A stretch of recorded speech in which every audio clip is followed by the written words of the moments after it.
हर दिन एक भिखारी दरवाजे के पास आकर भीख मांगता था और घर का मालिक हमेशा घर के बाहर आते ही जब उसे देखता तो उसका दिमाग घूम जाता। क्या मुंह उठाकर रोज चले आते हो?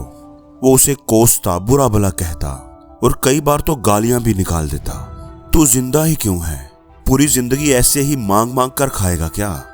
इस धरती का बोझ क्यों बना बैठा है? और कभी कभी तो वो गुस्से में आकर उस भिखारी को धक्का भी मार दिया करता। इतना कुछ हो जाने के बावजूद भी भिखारी के मुंह से सिर्फ यही निकलता कि अल्लाह तुम्हारे गुनाहों को माफ करे। एक बार सेठ को काम में बहुत नुकसान होने की खबर मिली। सेठ बहुत परेशान था कि तभी दरवाजे पर दस्तक हुई और उस भिखारी ने सदा लगाई, अल्लाह के नाम पर कुछ दे दो बाबा, अल्लाह तुम्हारा भला करे।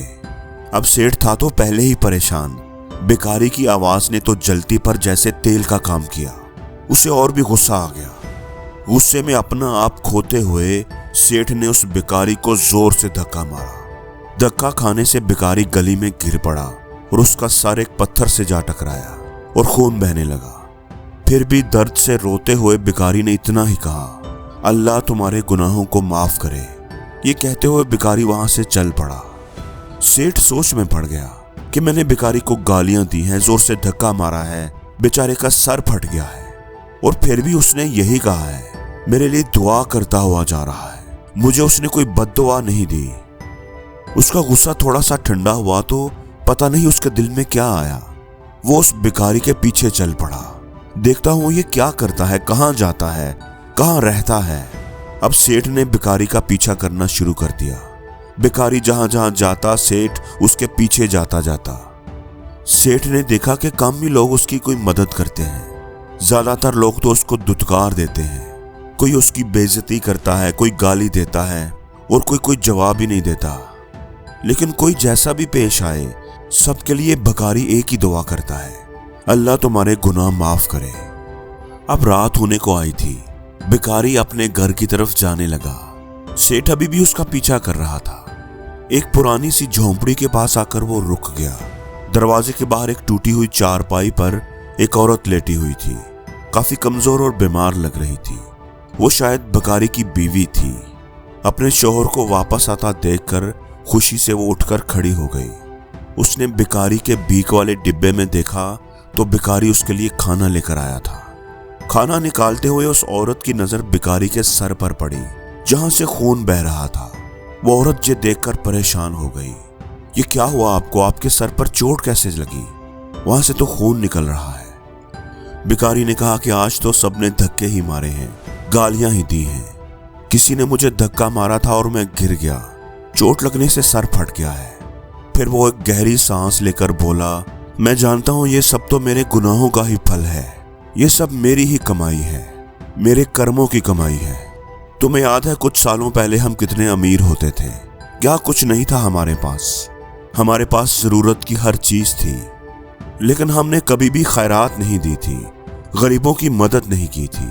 भिखारियों को हम भगा दिया करते थे, जरूरतमंदों से मुंह मोड़ लेते थे। और सबसे बुरा तो हमने उस अंधे भिखारी के साथ किया था जो हमारे दरवाजे पर भीख मांगने आया करता था। ये बातें सुनकर बूढ़ी बीवी की आंखों में भी आंसू आ गए। वो बोली, हाँ, हम उसने बेचारे अंधे भिखारी के साथ बहुत बुरा किया था। हम उसका मजाक उड़ाते थे। खाना देने की बजाय हम उसकी प्लेट में मट्टी डाल दिया करते थे, कागज डाल दिया करते थे और कभी कभी तो हम उसे मारा भी करते थे। वो हमेशा दुखी होकर यही कहता था कि अल्लाह तुम्हें तुम्हारे किए की सजा जरूर देगा, अल्लाह तुम्हें तुम्हारे गुनाहों की सजा जरूर देगा।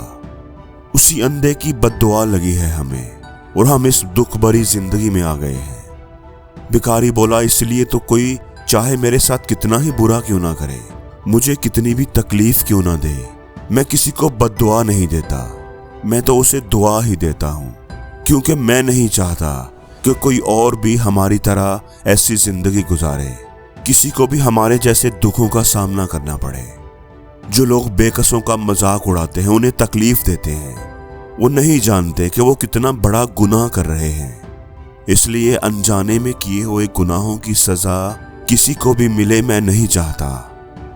सेठ वहीं छुपकर उन दोनों की सारी बातें सुन रहा था। अब उसे सब कुछ समझ आ रहा था। भिखारी और उसकी बीवी ने मिलकर खाना खाया और अल्लाह का शुक्र अदा करते हुए सो गए। अगले दिन वो भिखारी फिर से भीख मांगने गया। सेठ के घर के पास से गुजरते हुए जब उसने सदा लगाई तो सेठ तो पहले ही उसके इंतजार में था।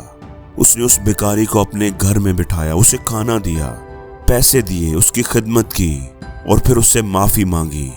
बाबा मुझे माफ कर दो, मैंने तुम्हें बड़े दुख दिए हैं, तुम्हें तकलीफें दी हैं, मुझसे बड़ी गलतियां हो गई हैं, मुझे माफ कर दो। भिखारी ने जवाब में इतना ही कहा, अल्लाह तेरा भला करे। इतना कहकर वो आगे निकल गया। दोस्तों, इस कहानी से हमें यह सीख मिलती है कि अपनी जिंदगी में जो भी हम करते हैं, अच्छा करते हैं या बुरा करते हैं, अल्लाह हमारे अमल के हिसाब से हमें फल जरूर देता है। अल्लाह के पास हमारे हर अमल का हिसाब है। अल्लाह कुछ भी नहीं भूलता।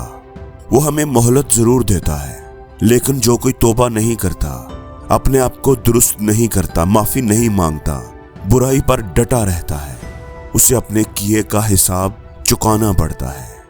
इसलिए दोस्तों, जब भी किसी के लिए कुछ करो तो अच्छा ही करो। और जिंदगी में हर रोज कुछ नया सीखो, नया सोचो, नया करो, लर्न करो।